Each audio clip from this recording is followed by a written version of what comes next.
Assalamualaikum warahmatullahi wabarakatuh. Shalom, Om Swastiastu, Namo Buddhaya, salam kebajikan.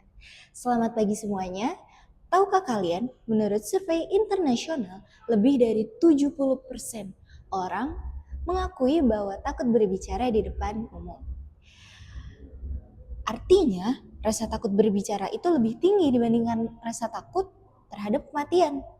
Sebelumnya, perkenalkan nama saya Nur Fajrina, dan hari ini saya ingin berbagi sedikit cerita tentang perjalanan saya menghadapi sesuatu yang mungkin juga pernah Anda rasakan, yaitu rasa takut untuk tampil berbicara di depan banyak orang.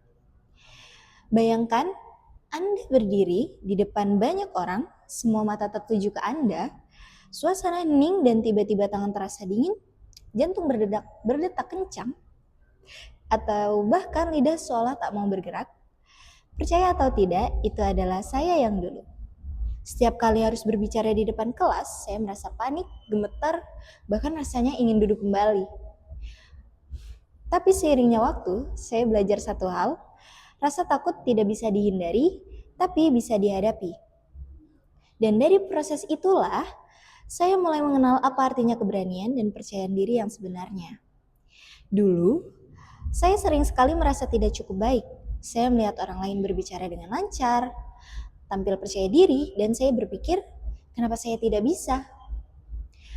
Otak saya selalu mencari alasan untuk menghindar, entah itu takut salah, takut ditertawakan, atau takut gagal.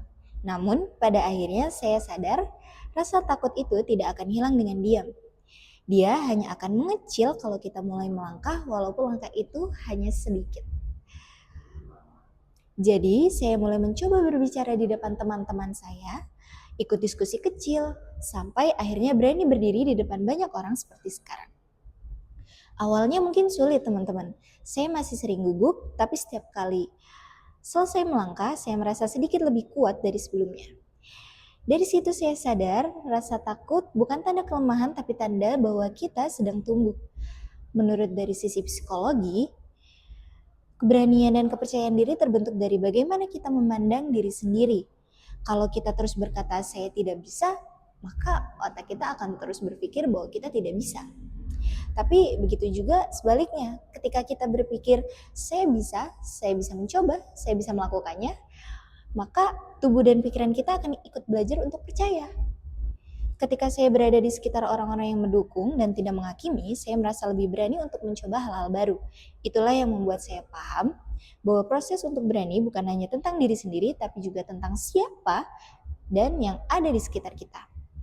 Sekarang, saya belajar untuk terus melatih rasa percaya diri.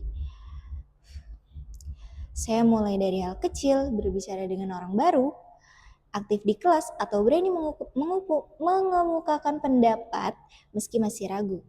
Saya juga belajar menerima kalau tidak semua hal sempurna, yang penting harus mau berproses. Dan untuk Anda yang mungkin saat ini masih merasa minder, masih merasa takut, yang penting Anda berani mulai karena keberanian bukan muncul dari rasa siap, tapi dari keputusan untuk mencoba meskipun masih ada rasa takut di dalam diri kita sendiri. Dari perjalanan saya belajar bahwa keberanian bukan berarti tidak ada rasa takut teman-teman.